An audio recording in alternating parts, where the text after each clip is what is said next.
शिवरमानसहंस चराचर जनन स्थितिलय कारणभो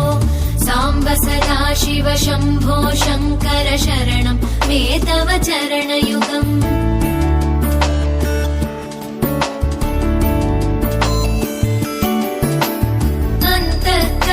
विशुद्धिं भक्तिं च त्वयि सतीं प्रदेहि विभो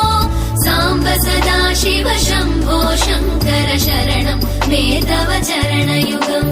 करुणावरुणालय मयि दास उदासस्तवोचितो नहि भो